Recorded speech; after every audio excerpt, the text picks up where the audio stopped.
Вітаю, сябры. Пачынаем, можна сказаць, чарговы стрым. Вельмі прыемна, што ёсць магчымасць павярнуцца ў эфіры і, канешне, ёсць што абмяркоўваць. І нашая таксама адна з найгалоўнейшых мэтаў гэта пашырыць беларускі YouTube, беларускамоўны YouTube, таму што яго мала, на жаль, але я спадзяюся, што ўсё будзе добра ў гэтым пытанні. Так, я бачу, што, напэўна, няма гуку. Раз. Або няма гуку ў мяне ў тэлефоне. Зараз паглядзім, дзе гальмуем. Павінна быць усё добра, таму што я сябе чую, я сябе бачу. Так, усё добра. Калі вам будзе дрэнна чуваць, калі ласка, напішыце, ці дрэнны гук, мы паспрабуем яго трошкі павялічыць, таму што ёсць такія тэхнічныя магчымасці. Усё пазнаецца ў параўнанні. Пішуць мне, ідзе свіст. Нічога не зраблю з свістам, мабыць, таму што ў мяне поруч тэлефон, але без яго, на жаль, ніяк. Так, паехалі. Так, все добра. Так, цудоўна. Збіраемся некалькі хвілінаў. Я папрашу маіх мадэратараў, якія зараз будуць глядзець, сачыць за стрымам, калі ласка. Я папрашу вас застацца пасля трансляцыі для таго, каб мы маглі адтэсціць, што называецца, відэафайлы, таму што зараз былі спробы запусціць відэа, але ёсць тэхнічныя пытанні, якія я бы хацела з вами пасля трансляцыі вырашыць. Таму, калі ласка, не забывайце распаўсюджваць стрым, не забывайце далучацца. Ол, вітанечка. Мне вельмі зручна, таму што зараз чат у мяне на ОБС, я яго бачу літаральна вось адразу. Мне не трэба бегаць па некалькіх прыладах для таго, каб вас бачыць, таму пішыце. З ОБС-кі я не магу вам, на жаль, адказваць, але я вас бачу, я вас чытаю. Не забывайце распаўсюджваць стрым, ставіць падабаечкі і, канешне, пасля стрыма абавязкова ставіць свае каментары. Можна пакідаць пытанні. Я зазвычай захожу на папярэднія трансляцыі, гляжу, што адбываецца пад відэа, і час ад часу вы пакідаеце мне там паведамленні, на якія я ўжо спрабую рэагаваць. Сёння мы працуем на канале Хелен Мінская, і таксама мы заўтра працуем на канале Народнай грамады.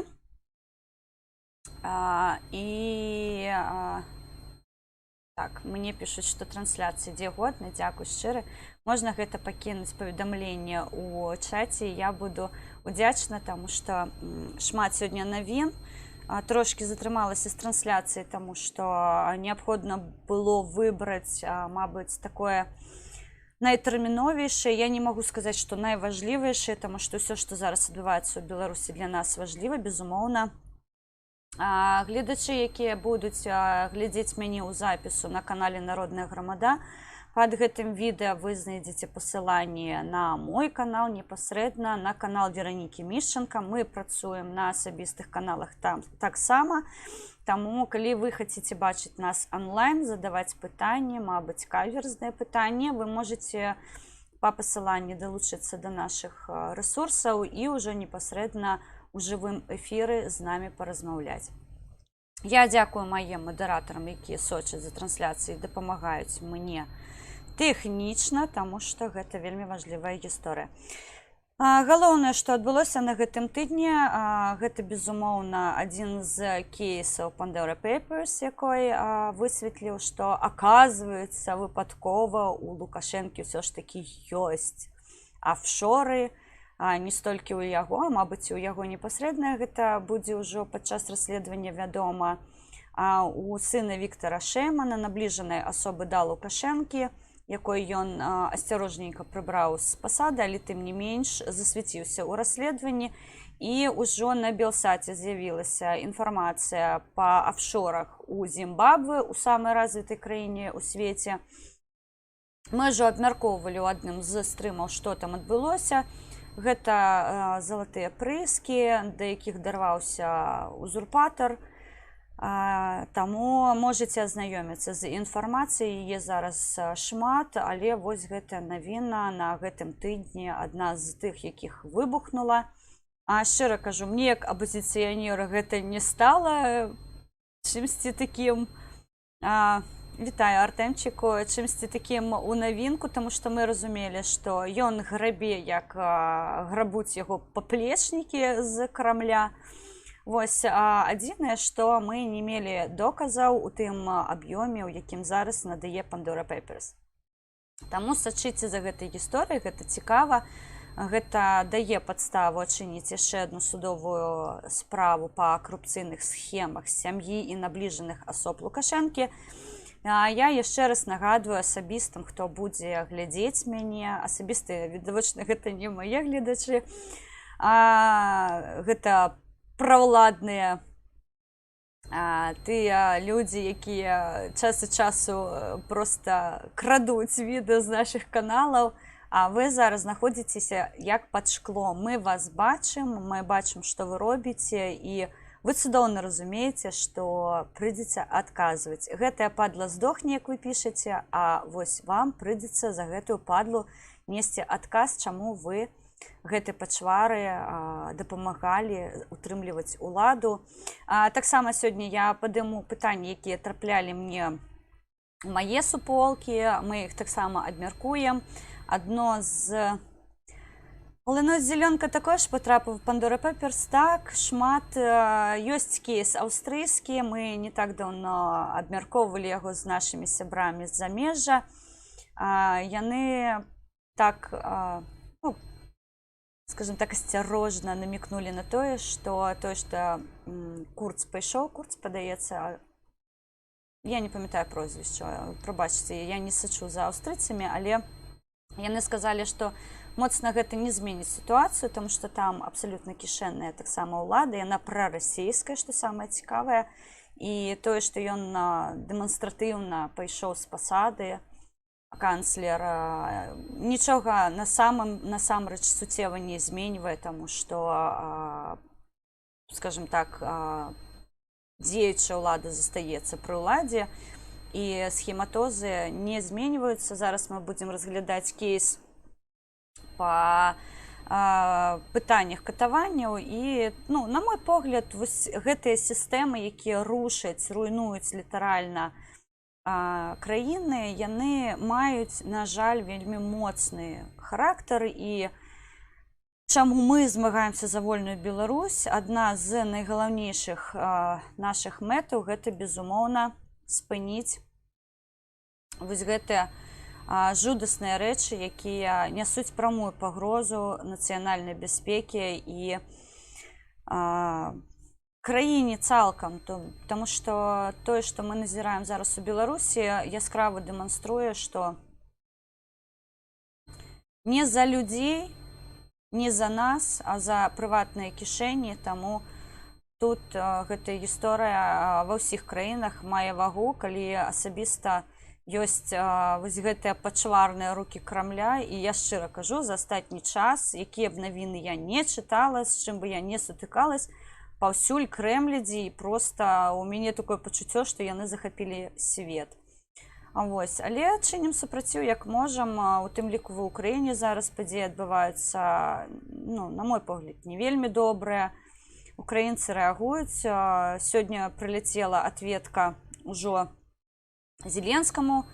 Зараз ідзе такой, я не магу назваць гэта пінг-понгам, але нешта падобнае, таму што учора былі навіны цікавыя з-пад будынку 5-го прэзідэнта Украіны Петра Алексеевича Парашенка. Сёння ўжо былі навіны нібыта з дач Зеленскага, але агулам, калі глядзіш як замежнік, зноўку падкрэсліваю, я не лезу ў палітыку Украіны, тут дзеля гэтага ёсць украінцы і яны працуюць.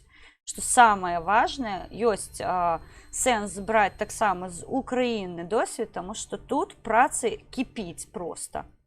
Я нагадаю, што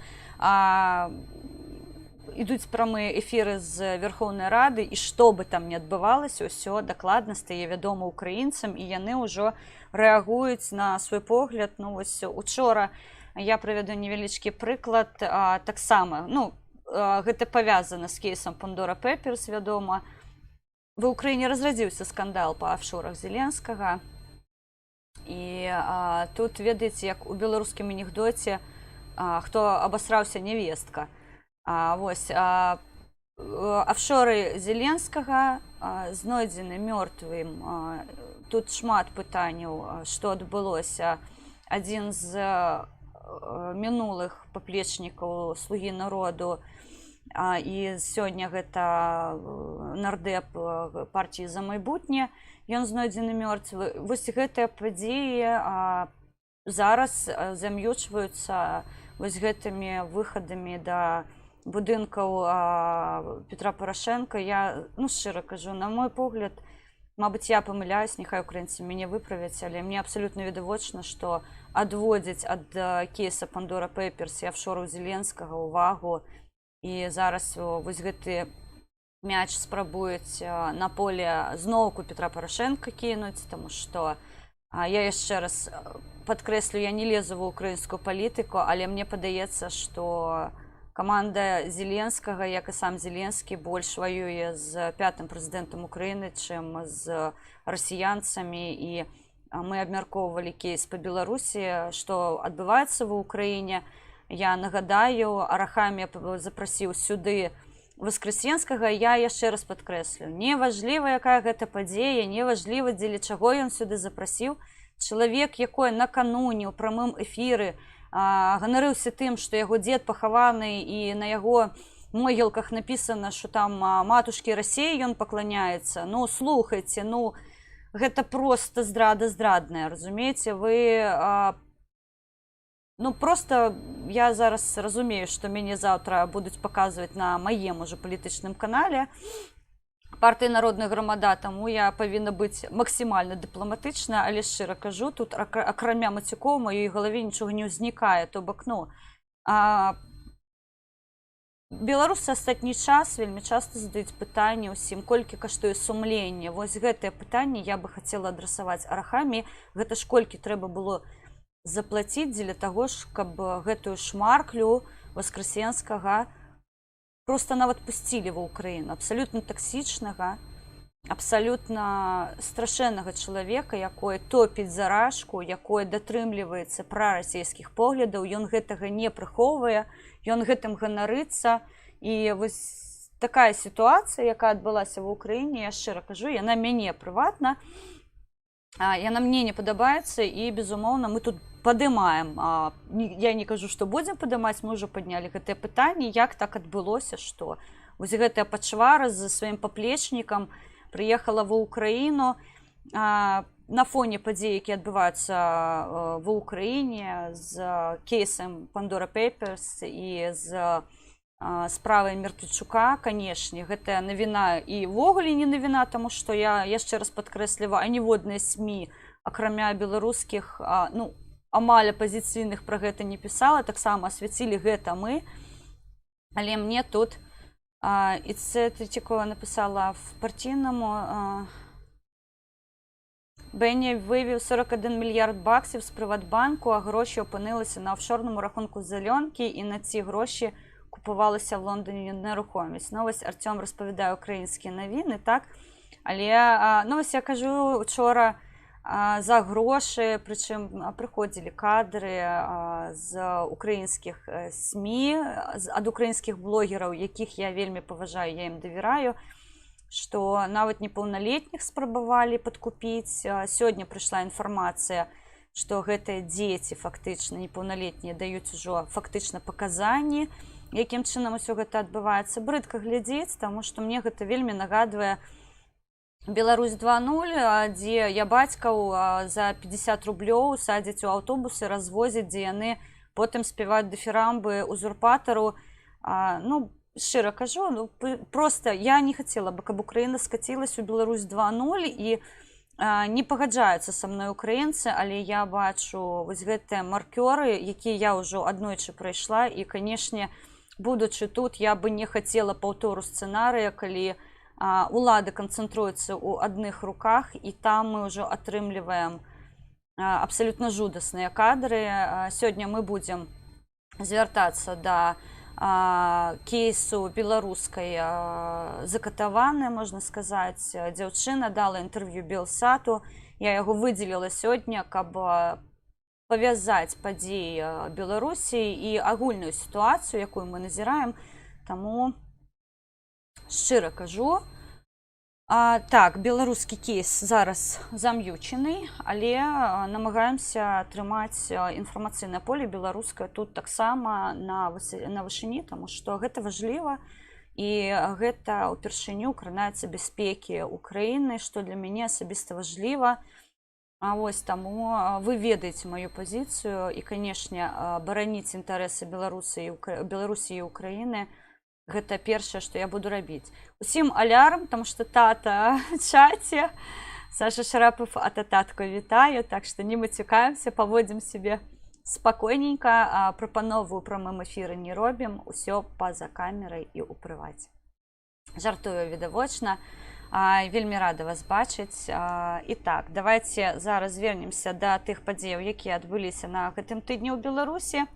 Таксама яшчэ раз абмяркуем маё незадавальненне прысутнасцю беларускіх праўладных структураў ва ўкраіне.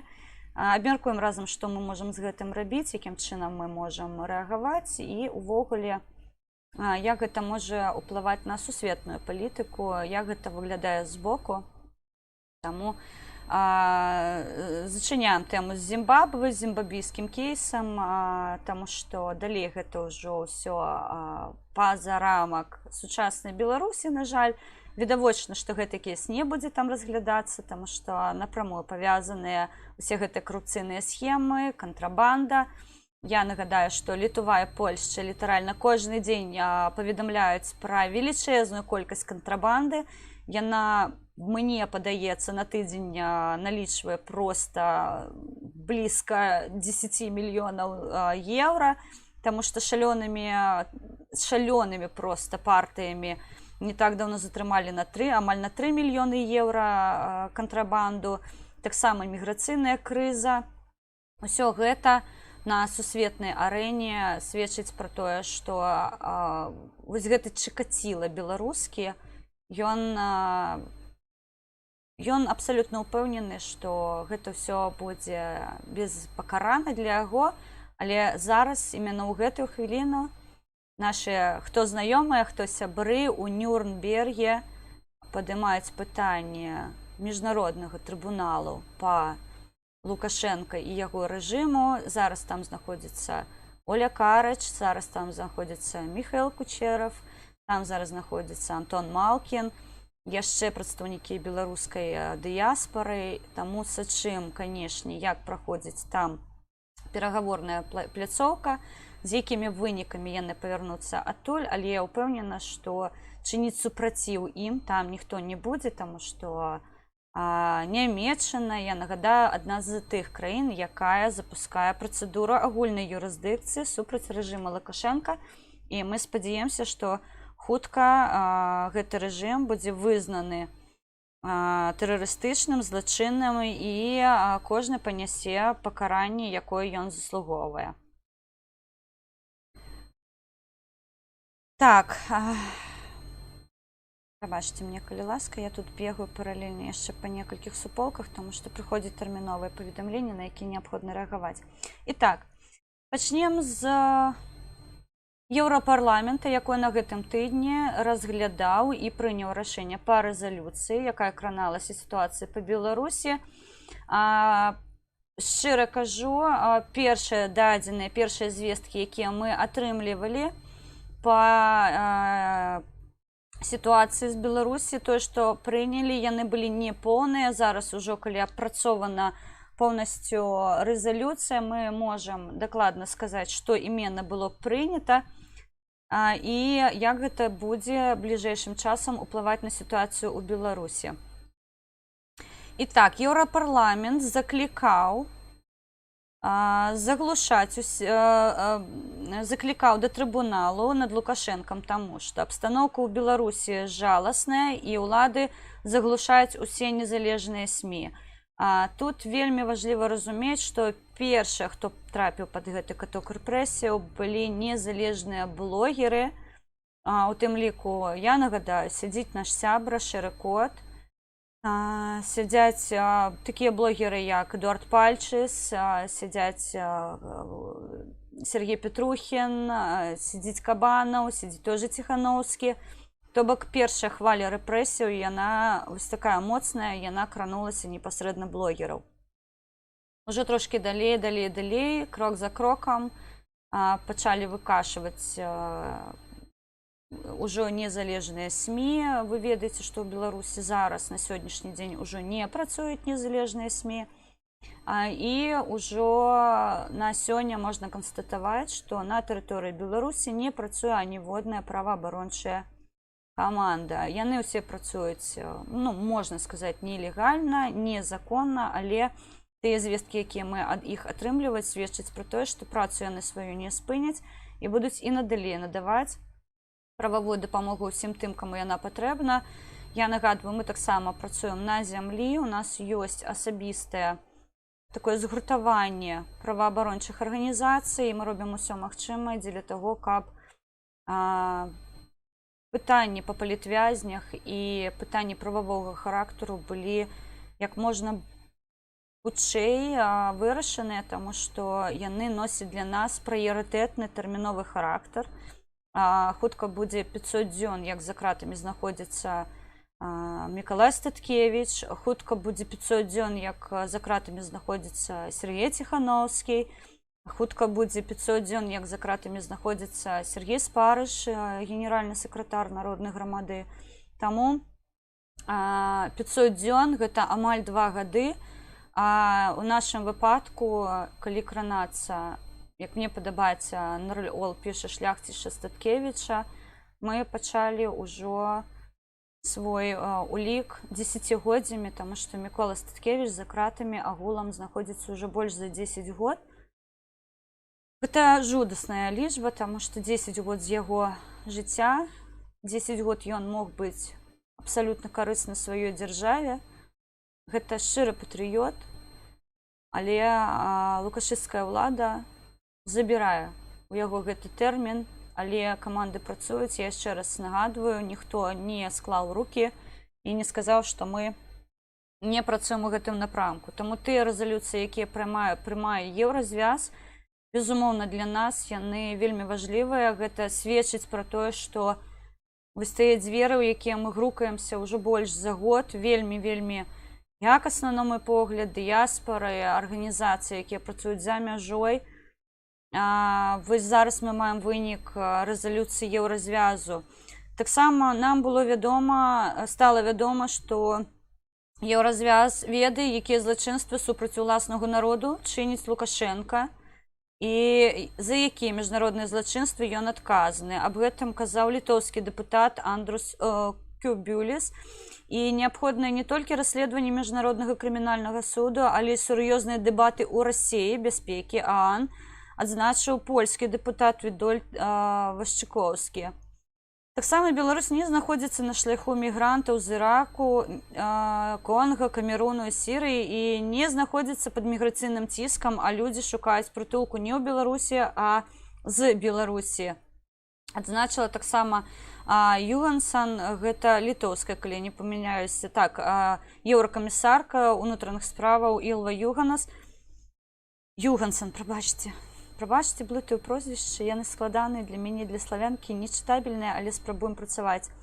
Таксама зазначылі, што галоўная зброя дыктатараў не ў аўтаматыцы ці слезатачывым газе, а забіццё, адзначыла нямецкая дэпутатка Тэры Раенке. Лукашенко хоча, каб ягоны справу страцілі цікавасць, але калі вар'яцтва не спыніць, палітвязні не будуць на волі датэрмінова. І таксама пераважнай колькасцю галасоў Еўразвяз прыняў важлівую рэзалюцыю. Калі мы будзем агулам яе разглядаць, яна, безумоўна, кранаецца пытання палітычных зняволеных у Беларусі, уведзенне тэрміновых санкцыяў, пасіленне санкцыяў як прыватных, так і сектаральных. І плюс упершыню мы пачулі, што адказныя за фінансаванне злачыннага рэжыму могуць быць вызнаны Расія і Кітай. Дзяржавы еўразвяза падкрэсліла, што яны павінны прымяняць таксама прынцыпы універсальнай юрысдыкцыі. Гэта ўжо зазначана у Літве і ў Нямеччыне. І я вельмі спадзяюся, што хутка мы пабачым гэтую справу ва ўкраіне. Я яшчэ раз хацела бы адзначыць, што ва ўкраіне трошкі складаней, чым у еўразвязе. У еўразвязе дзея амаль адзіная сістэма законапаслухмянства. Ва ўкраіне яна трошкі адрозніваецца, але і тут працуе каманда, таму мы не магу сказаць, што я ўпэўнена ў тым, што Украіна распачне гэтую крымінальную справу, вызнае Лукашенка тэрарыстам, тым больш, што на фоне таго, што запрашаюцца злачыннага рэжыму тут глашатыя,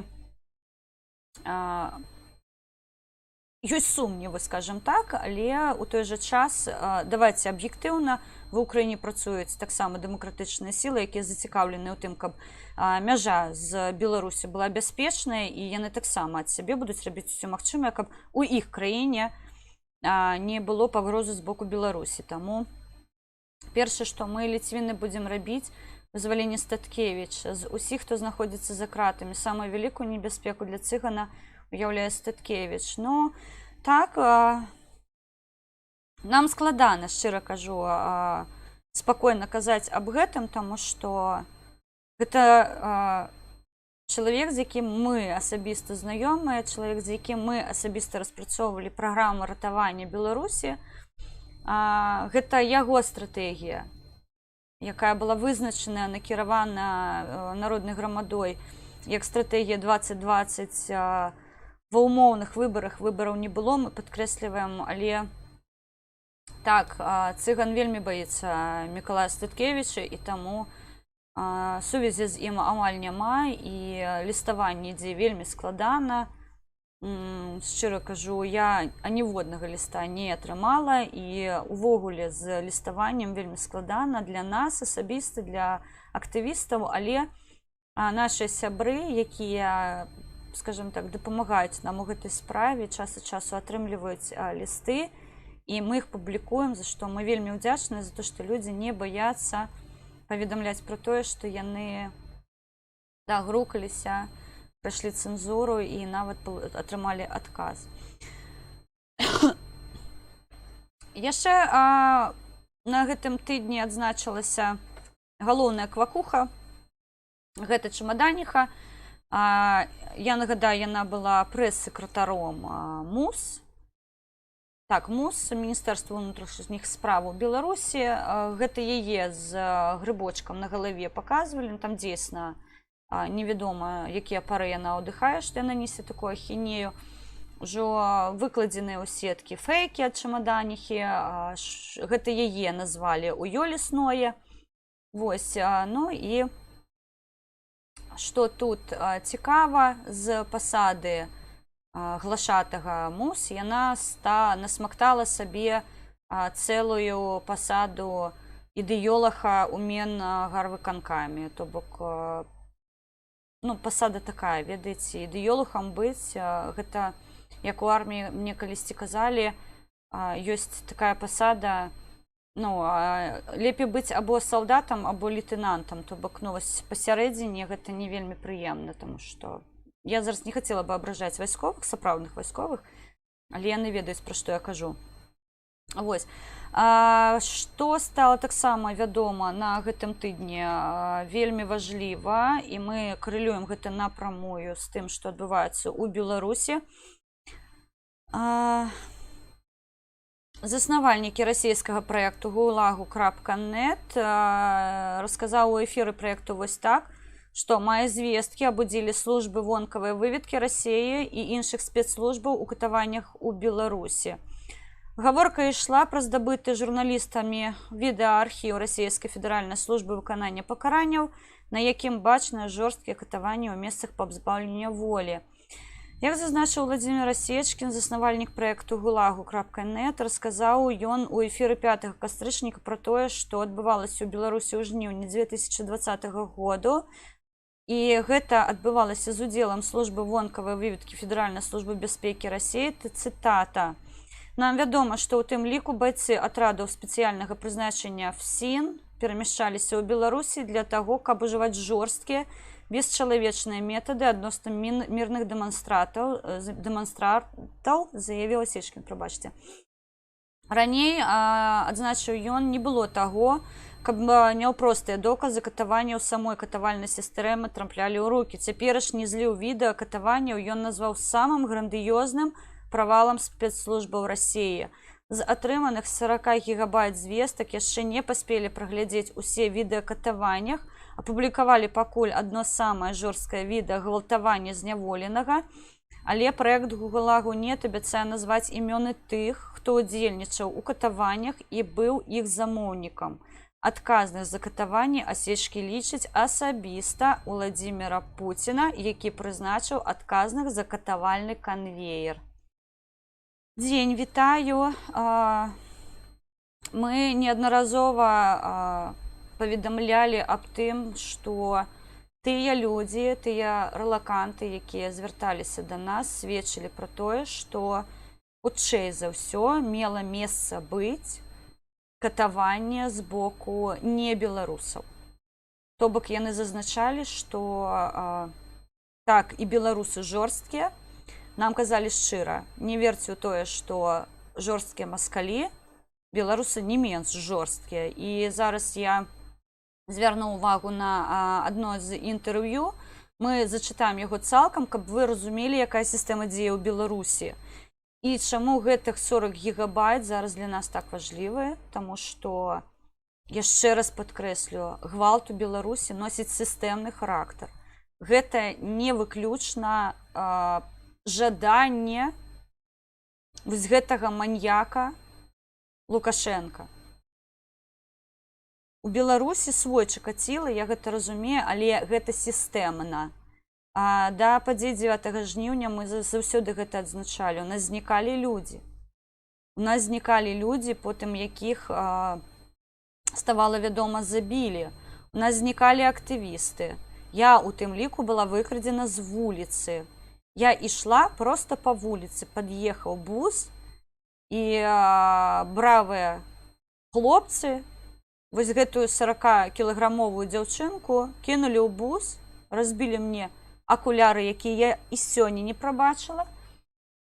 Таму казаць, што гэта адбылося ў тым годзе, казаць, што гэта адбылося падчас нейкіх падзеяў, не усе 20, уже 27 год гэтай ублюдачнай сістэмы адбывалася роўна тое, што зараз набыла маштабы рэпрэсіяў усёй нацыі беларускай, усяго народу Беларусі. І я яшчэ раз падкрэсліваю, гэтыя ублюдкі, усе выхадцы з Рашкі. Паглядзіце, хто знаходзіцца побач з плешывай вусатай мразю. 90% расіянцы. Яны ніколі не былі на зямлі беларускай, яны ніколі не называлі яе спадчынай. Іх мэта знішчыць нас як народ, як нацыю і ўвогуле прыбраць з мапы як існуючую дзяржаву, незалежную дзяржаву Беларусь. Таму чыніць супраціў – гэта наша забавязанне. Маўчаць мы відавочна не будзем. Я хацела бы таксама зазначыць, што колькасць актывістаў з пачатку падзей 9 жніўня толькі павялічваецца. Іх не стае менш, людзі праяўляюць сваю грамадскую пазіцыю і ўсяляк чыняць супраціў тым злачынствам, якія адбываюцца ў Беларусі. Пра катаванні ў турмах Беларусі распавела 33-гадовая мінчанка Марына, З мэтай бяспекі яе прозвішча не надаецца, яе дадзеныя таксама не разглашаюцца, але яна паведаміла наступнае. Тэкст доўгі, але дзеля таго, каб разумець, як працуе гэтая злачынная сістэма, я раю яшчэ паслухаць Андрэя Шарэнда, якой літаральна не так даўно даў інтэрв'ю Белсату, у тым ліку і распавёў пра Паліну Шарэнда-Панасюк. Вы ведаеце, гэта дружына Андрэя Шарэнда, яна знаходзіцца за кратамі. Гэта яна не вылазіць з ШИЗа, і ўжо Андрэй налічыў 4-ты выпадак, калі яе зачыняюць у карцары. І на сёння, чаму яны так любяць зачыняць людзей у карцарах, таму што калі на іх погляд вось гэтае парушэнне, я хацела бы адзначыць, што астатняе парушэнне, наколькі нам вядома, Паліны было ў тым, што яна нібыта трымала рукі ў кішэні падчас пераверкі. Яе за гэта змясцілі ў ШИЗа 4-ты раз. Для іх гэта падстава перамясціць яе ў памяшканні камернага тыпу. Для нас гэта азначае, што яе чакае доўгатэрміновы карцар. Таму што зазвычай туды людзей памяшчаюць на тэрмін 3 і болей месяцаў. Пра гэта распавядалі людзі, якія ўжо адбылі свой тэрмін, выйшлі на волю і смаглі з'ехаць. Таму ад сябе хацелось бы зазначыць, што сітуацыя жудасная. Паліна шматдзетная маці, вы ведаеце, яна не адзіная. Таксама Андрэй зазначыў, што Наталя Херше патрапіла пад такую катавальню. Таму нам ёсць за каго змагацца, нам ёсць за каго бароцца. На сённяшні дзень вось лічба тыдня – гэта 1255 зняволеных, 33 з іх або ўжо адбылі свой тэрмін, або ім змянілі прысуд. Вясна вызнала 801 вязня, і на сёння гэтая лічба, я не ведаю, ці радавацца, ці...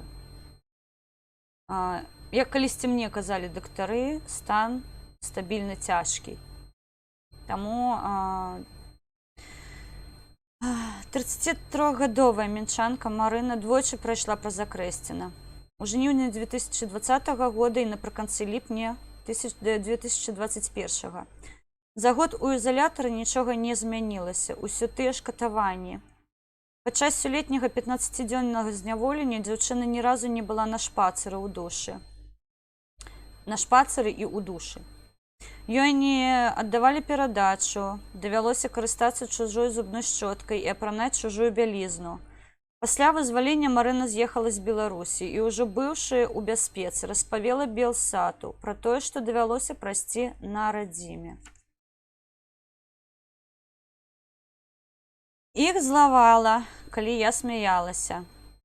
Мяне затрымалі 22 ліпеня, я паехала на СТА. Калі чакала ў чарзе, мне ў вакно пагрукалі. Я падумала, што гэта супрацоўнік СТА, але аказалася, што КДБ.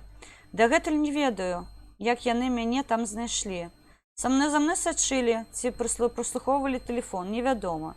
Мне сказалі, што я сведка і мушу ехаць з імі. Больш нічога не тлумачылі. Я прапанавала даслаць мне спачатку позову, а потым яны настойліва, каб я адмяніла свае справы на СТА і ехала, настаялі, каб я адмяніла свае справы на СТА і ехала з імі.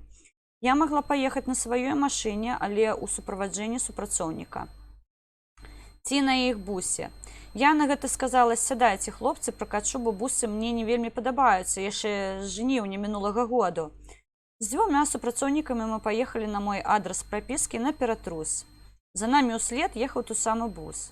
Кватэра, у якой я прапісана, новая, я там яшчэ не жыву, ідзе рамонт. Ключоў ад кватэры ў мяне не было. КДБшнікі настаялі, каб я пазваніла прарабу і папрасіла прывезці ключы. Мне забаранілі пазваць сваіх панятых, а таксама размаўляць з тымі панятамі, якіх яны прывезлі. Яшчэ ім вельмі злавала, яшчэ іх вельмі злавала, калі я смяялася. У кватэры, натуральна, нічога не знайшлі. Сказалі ехаць на кватэру, дзе я жыву. Але калі мы да яе пад'язджалі, яны перадумалі рабіць тэмператрус. Не ведаю чаму, але мяне павезлі на допыт у КДБ. Яшчэ на кватэры мне сказалі, што я сведка па акце тэрарызму, нібыта па спробе падрыву вышкі радыёсувязі. Большага абсурду я ніколі ў жыцці не чула. Мне сказалі, што тая вышка курыравала падводныя лодкі. Было смешна гэта чуць. Беларусь і падводныя лодкі, я не ведала тады пра расійскую вайсковую частку ў нас. Пакуль ішла гэтая дзіўная размова, іншы супрацоўнік лазіў па маім тэлефоне. Узяць адваката мне не дазволілі. Калі казалі, што я наглядзелася амерыканскіх фільмаў, таму патрабую адваката. І што калі б я ў Штатах зрабіла тое ж самае, што зрабіла тут, за мной бы ўвогуле прыехала група захопу. Я дагэтуль не разумею, чаму мяне затрымалі. Магчыма, таму што маё інтэрв'ю было на рэсурсе жнівень 2020, і там я распавядала пра катаванне з боку амапаўцаў падчас леташняга затрымання. Мяне ўключалі гэтае інтэрв'ю і казалі, што ў жніўні тады ніхто нікога не біў, што я хлушу. Потым сказалі, калі не хочаш супрацоўнічаць, паехалі на сотні. На пытанні за што, сказалі, што следчы разбярэцца. Пагражалі, што я не выйду праз 15 сотняў, што мяне будуць затрымліваць зноў і зноў. Я пыталася, чаму? Адказвалі, мы ж не ведаем, у якім псіхалагічным стане ты выйдзеш. Раптам паб'еш амапаўцы і сядзеш зноў. Пыталіся, ты сядзела з бамжамі? Не, вось пасядзіш. Але самае агіднае было ў іншым. У інтэрв'ю на жнівень 2020 я распавядала, што пасля майго затрымання у таты здарыўся інфаркт, і ён памёр, а моя мама інвалід. І яны мне казалі, ты не баішся, што будзеш сядзець, а з твоей мамай таксама нешта здарыцца. Гэта было насамрэч балюча, бо я перажывала за маму, а мне нават патэлефанаваць ёй не далі.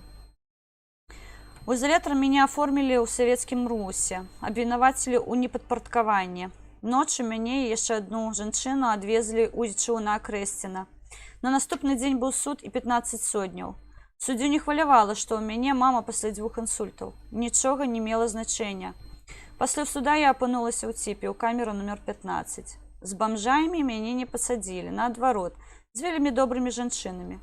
Усе яны таксама былі па палітычных справах. У нас была двухмясцовая камера. Не было ні матрасаў, ні падушак. Адзін двух'ярусны ложак з металічнымі рашоткамі на спальным месцы. Нас у камеры было ад 9 до 14. На падлозе магло памясціцца чалавек 10-11. І яшчэ адзін чалавек на стале. Калі было больш людзей, нам прыходзілася некага адпраўляць на ложак. Усе, хто на ім спаў, былі потым у сіняках. На стале можна было спаць, калі ты вельмі худы. Пад сталом спала адна мініяцюрная дзяўчына. Спаць на падлозе ў параўнанні з ложыкам вельмі камфортна. Мы мылі падлогу кожны раз пасля шмону і штовечар рэпетавалі, як будзем укладвацца спаць. Называлі гэтую забаву канструктар ці тэтрыс. У душ не вадзілі. Двойчы на дзень быў шмон, падчас якога раскідвалі ўсе рэчы, нават пракладкі па камеры. Гэта было наўмысна. Шпацараў не было. Калі нас стала больш за 14, перавелі ў 4-мясцовую камеру. Там былі тыя самыя ўмовы плюс тараканы. Было вельмі душна, у спякоту вентыляцыю ўключалі рэдка. А калі пашлі дажджы і вельмі холадна стала, на ўсю ноч яе ўключылі. Перадачу не аддавалі. Мяне затрымалі ў адной сукенцы і басаножках. У мяне не было з сабой кофты, шкарпэтак. Са мной сукамерніцы падзяліліся шкарпэткамі. Увогуле, калі нехта вызваляўся, сыходзіў з камеры, то стараўся максімальна пакінуць рэчы, якія мог. Байкі, кофты. Я ніколі не думала, што буду насіць нечую бялізну. Яе пакідалі таксама для наступных. Прыйшлося і такое перажыць. Ці што я буду карыстацца зубной шчоткай, якой для мяне карысталася невядома колькі людзей, але дакладна не адзін і не два. Я спачатку думала, ніколі ў жыцці. А потым ты разумееш, а як інакш? Зубная шчотка ў мяне з'явілася толькі на 12 сотні. Адначасова з некім мы не карысталіся. Толькі калі чалавек сыходзіў, то пакідаў. Штоноч, а другой, а 4 гадзіне нас будзілі. Часам супрацоўнік проста зазіраў, маўляў, усе на месцы, не, ок, і сыходзіў. Але гэта было вельмі рэдка. Часцей было так, што кожны мусіў устаць і назваць сваё імя, прозвішча, імя па бацьку. А калі мы ўсё ж расклаліся, але калі мы ўсё ж усе расклаліся спаць на падлозе, склалі свой тэтрыс, было вельмі няпроста ўставаць і потым зноў укладвацца. Было шмат хворых. Пазней я даведалася, што ў маіх сакамерніц пасля адсідкі былі станоўчыя тэсты на ковід. Я дрэнна пачувала і ў камеры, і калі выйшла, але тэсту не рабіла, і сэнсу не бачыла, і сілаў не было дайсці. У мяне была такая слабасць, што я не магла ўстаць з ложка і дайсці да кухні, каб вады папіць. Я проста лежала, і ўсё. Нашым лячэннем ніхто не займаўся. Медсестра прыносіла толькі працэтамол, і той не заўсёды, 1-2 таблеткі. Мы прасілі лекі ад кашлю, але ў адказ чулі: дзяўчаты, я ж вам казала, няма. Я угаворвала сябе есці ўсё, што даюць. Пераконвала, што я мушу выйсці адтуль і з найменшымі стратамі для сябе. Але гэта было немагчыма. Штодня давалі кашы і катлеты, якія немагчыма было есці. Тыя, што сядзелі больш за 7 сотняў, ужо нічога не елі. Бо ад таго, што давалі, вінтавала. І я іх хутка зразумела. Я магла з раніцы з'есці кашу, а ў абед суп. І ўсё. Часта ўсё было вельмі салёным, і іншага смаку не адчувалася. Толькі соль. Шчасцем было, калі давалі свежую гародніну, напрыклад, палову памідора, што было вельмі рэдка. Ваду мы пілі з-пад крана. Штовечар з маімі цудоўнымі сукамерніцамі мы праводзілі вынікі таго, што ў нас здарылася за дзень. І мы ўзгадвалі, далі палову памідора, файна. Прынеслі мыла, увогуле свята. Найбольш радавала, калі нехта выходзіў на волю. Я да самага канца не верыла, што выйду пасля 15 сотняў, тым больш, што бачыла, як за 2 гадзіны да вызвалення людзям прыносілі новыя пратаколы. Да і памятала, што я там яшчэ амапаўца мусіла пабіць. Пакуль не апынулася ў дома, я не верыла, што я на волі. Пасля вызвалення я доўга хварэла. Дзён 10 мне было вельмі кепска, кашель, тэмпература, слабкасць. Калі ўрэшце выйшла ў горад, зразумела, што ў мяне крыху параноя, я думала, што за мной сочаць. Тыдні праз 2 пасля вызвалення я з'ехала. За мяне вельмі пражывала моя мама, мы разам прымалі гэтае рашэнне. Яна казала, што калі яшчэ раз са мной такое здарыцца, а тым больш крыміналка, яна гэтага не перажыве. Я разумела, што пасля 2 інсультаў яна сапраўды можа не справіцца. Калі мяне затрымалі і не давалі з ёй звятацца, я таксама вельмі перажывала. Я разумела, што ў выпадку чаго ніяк не змагу дапамагчы, і мне нават могуць не сказаць. Так я адчула, што такое няволя. Да мамы цяпер ходзіць сацыяльны супрацоўнік, і я на адлегласці раблю ўсё, што магу. Мама, вядома, сумуе, але для нас галоўнае, каб я была ў бяспецы. У 2020 годзе мяне затрымалі 10 жніўня, а адпусцілі ў ноч з 13 на 14. Тады я не з'ехала з Беларусі, бо хацела змагацца за дзяцей і за свабоду. Я нібыта была гатовая да жорсткіх затрыманняў і да зняволення. Я не до канца разумела, што на маіх бацькоў уплывае тое, што адбываецца са мной. Калі мяне затрымалі, мама і тата вельмі перажывалі, што мяне не было ні ў якіх спісах. Яны думалі, што мяне нават можа не быць у жывых. А калі я з'явілася ў спісах, яны перажылі, у якім я стане. Мяне пабілі, згвалцілі. Праз 2 месяцы пасля майго вызвалення у таты здарыўся інфаркт. Яму было 70 гадоў. Ён быў яшчэ даволі моцным мужчынам, але пасля майго затрымання стаў кепска пачувацца. Мне пра гэта ніхто не казаў. Я старалася не хваляваць бацькоў. Распавядала, што на акрэсце набыў амаль санаторый, і яны мне не расказвалі, што тату ўжо тады было кепска і выклікалі хуткую. Пасля смерці таты я не магла кінуць маму, і дагэтуль не ўпэўнена, што прыняла правільнае рашэнне. Штодня я гляджу ў акно і думаю, ўжо можна вяртацца. Штодня читаю навіны і чакаю таго, што дазволіць вярнуцца. Штодня ў мяне нейкія сумневы, разважанні, пачуццё віны. Я не ведаю, як правільна. З аднаго боку, калі я была б удома, я б магла больш дапамагаць маме, але калі мяне пасадзяць, я ўжо нічым не дапамагу. Тады ў жніўні 2020 года здавалася, што ўсё будзе хутка, але потым зрабілася зразумела, што не, і што гэта балючы працэс. Але я думаю, што гэты кошт варты нашай свабоды. Я ўпэўнена, што свабоду мы здабудзем. Хоць, напэўна, не так хутка, як хацелася бы, але...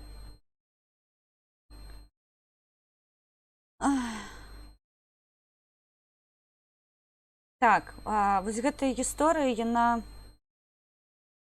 кранаецца вялікай колькасці беларусачак. Я таксама адарваная ад сваёй сям'і, я таксама доўгі час не бачыла сваю матулю. Не ведаю, што адбываецца там.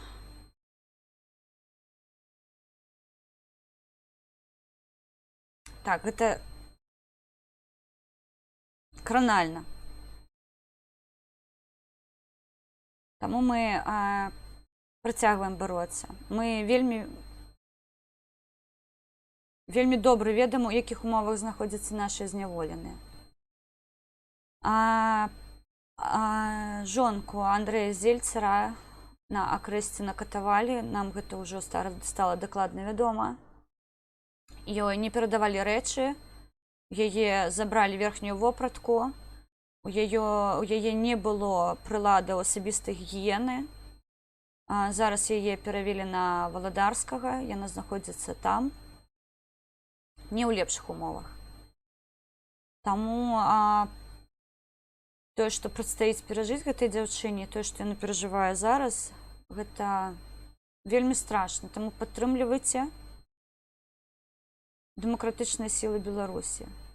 Дапамагайце ўсіма магчымымі спосабамі, як на зямлі, так і за мяжой.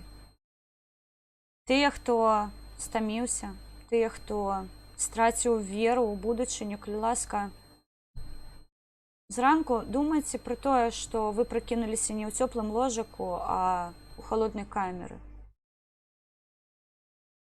Гэта будзе нагадваць вам пра тых, хто зараз за нас знаходзіцца там. І гэта надае сіл бароцца далей, быць у навінах, спрыяць таму, што адбываецца вакол. Намагацца на сусветным узроўні выправіць гэту сітуацыю, выправіць тыя памылкі, якія мы прапусцілі. Не здымайце сабе адказнасці за тое, што адбываецца ў Беларусі. Смерць нашых хлопцаў, у тым ліку, і наша з вамі віна. Што мы маем зрабіць? Гэта выправіць свае памылкі і не даць больш нікому ніколі магчымасці гвалтаваць нашых дзяцей, здзеквацца над нашымі дзеткамі. Учора я з сваім сынам размаўляла, яму стала вядома, што вось такой хлопец, яго год, шагнуў з 16-павярхоўкі, і ён не зразумеў, навошта ён гэта зрабіў. Такія размовы мы вядзем сваімі дзецьмі. Я хачу размаўляць ім пра базы на Марсе, а не абмяркоўваць, чаму падлеткі шагаюць у вакно у Беларусі. Гэта страшна. Адказнасць наша з вамі за ўсё, што адбываецца ў Беларусі. Таму не страчайце веру, барыцеся. Тыя, хто на зямлі, гатуйцеся да масавай забастоўкі. Толькі мы здатныя выправіць сітуацыю. Таксама стала вядома пра Зміцера Фурманова. Я нагадаю, гэта паплечнік Сергея Ціхановскага. Зміцер Фурманаў, хто памятае стрымы, я вела з-пад мураў Валадарскага, калі ён знаходзіўся там. Яго дзяўчына, яго сям'я абвесцілі галадоўку. Мы шмат пісалі аб ім. І стала вядома, што пасля вынесенага прысуду ён павінен быў ехаць на выпраўленчую калонію нумар 3 у пасёлак Віцьба, але ён там не з'явіўся, і, як пазней стала вядома, яго змясцілі ў ШЗА на 35 дзён. Сёння на канале «Асцярожны вірус» з'явілася інфармацыя, што нібыта Зміцера павінны выпусціць, але я нагадаю, што ён быў асуджаны па артыкулу 342, частина першая, 2 гады зняволення яму прысудзілі, таму наколькі інфармацыя, што ён выйдзе, яна дзейсная, я хацела бы удакладніць і ўжо на будучыню, канешне, надаць аператыўную інфармацыю. Я яшчэ раз нагадываю, што мы працуем з Беларусю, мы працуем з рэлакантамі з Беларусі, якія трапляюць ва Ўкраіну, таму кожная ваша хвілінка, кожная ваша грыўня дапамогі, яна распадзяляецца на нашы праекты, і такім чынам мы надаем тут магчымасць беларусам не хвалявацца за свой лёс, не загінуць, не начаваць пад мастом, што называецца. Яны з харчаваннем, яны з жытлом. Таму не забывайце дапамагаць. І таксама я нагадваю, што з гэтага месяца мы таксама павяртаемся ў праект украінскай дапамогі сем'ям загінутых герояў АТО. Гэта вельмі важлівы праект. Ён ужо амаль 3 гады трывае. Таму падтрымлівайце, калі ёсць магчымасць. Я буду ўдзячна за кожную хвілінку вашай увагі. Дзякуй.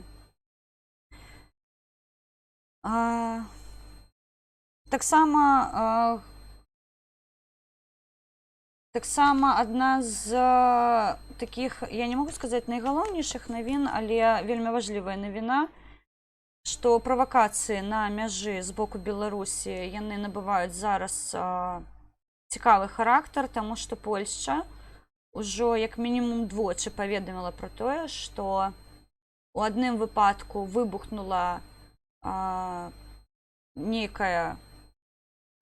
нейкі макет, муляж выбухоўкі, і таксама халастыя стрэлы былі чуваць каля мяжы з Польшчай. То бок вось гэта міграцыйная крыза. Я хацела бы звярнуць увагу, што паведамляюць з Беларусі велічэзная колькасць зараз невядомых людзей з торбамі цягаецца па Беларусі літаральна ва ўсіх куточках, і ў Брэсце, і ў Гародні, і ў Менску. То бок адкуль яны прыязджаюць, калі спалучэнне паветранае амаль прыпыненае, невядома, але паведамляюць, што вялікая колькасць мігрантаў зараз знаходзіцца ў Беларусі, і таксама правакацыі вось такія каля мяжы. І учора стала літаральна вядома, што Літва яшчэ 300 кіламетраў мяжы зацягне калючым дротам з Беларусю. Вось гэты гулаг, якой зараз створваецца па ініцыятыве беларускага боку, я падкрэслю, таму што пагрозу зараз прадстаўляе лукашысцкі рэжым. Гэты Чыкаціла не можа супакоіцца, але я нагадаю, што Чыкаціла атрымаў такі сваю кулю ў лоб, таму Лукашенка няхай булкі не расслабляе. Я мяркую, што дагоніць яго гэтая гісторыя ўся. Таму мы з вами ўжо гадзіну у эфіры. Я поставила такой умоўны таймінг на свае стрымы, таму што гадзіна гэта аптымальная такая часовая, скажем так, для нас праца. Навіны збіраюцца дождж, я шчыра кажу, гэта ўжо агульная інфармацыя, якая падаецца спрасавана. Я зараз бы хацела вас накіраваць таксама на канал «Асторожный вирус», дзе каманда штаба аб'яднаных сіл паведамляе пра тое, што сёння адбываецца ў Нямецчыне, у Нюрнбергу, і якія вынікі яны з сабой прывязуць. Мабыць, нешта вядома. Я нагадаю, там нашыя, мае прыватныя, хто друзі, хто сябры, хто знаёмыя. Там сёння Вера Хортан, там сёння Ольга Карыч, там сёння Михаил Кучеров і Антон Малкін. Таму не прапускайце важлівыя навіны. Мы, канешне, будзем сачыць. Ну і напаследак хацела бы звярнуць вашу увагу, што на нашых рэсурсах народнай грамады яны адчыненыя, вы можаце вольна далучацца да іх.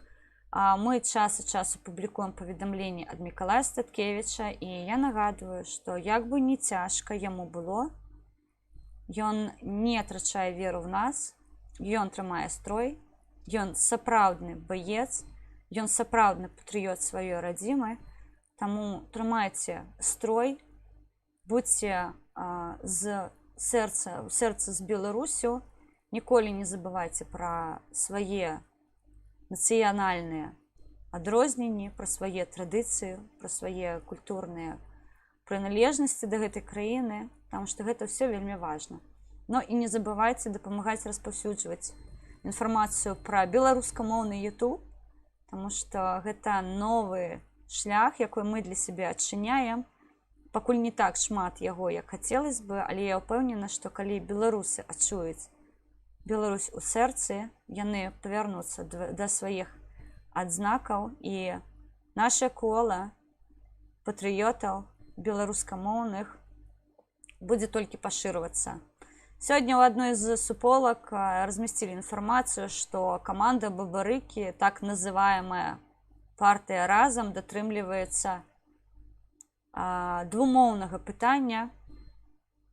Мы заўсёды падкрэслівалі, што папулярызацыя беларускай мовы гэта не проста галоўнае, а гэта вельмі прыгожа і вельмі карысна для тых, хто хоча мець сваю сінявокую, незалежнай, прыгожай і мець дачыненне да гэтай краіны, ведаць, што гэта бацькаўшчына, а не родзіна, як крычаць у родзіна. Беларусь у нас адна, і я нагадваю, пакуль жывуць беларусы, жыве Беларусь. Слава Украіне! І да сустрэчы заўтра у эфіры на канале Народная Грамада. Я з'яўляюсь зранку, таму вы, калі хаціце пабачыць мяне онлайн, вы можете завітаць на канал Хелен Мінская, падпісацца, паставіць падабайку, націснуць званочак і абавязкова пакінуць каментар пад відэа, а таксама пакінуць вашыя пытанні, таму што мы працуем дзеля вас. Я вас люблю і да сустрэчы!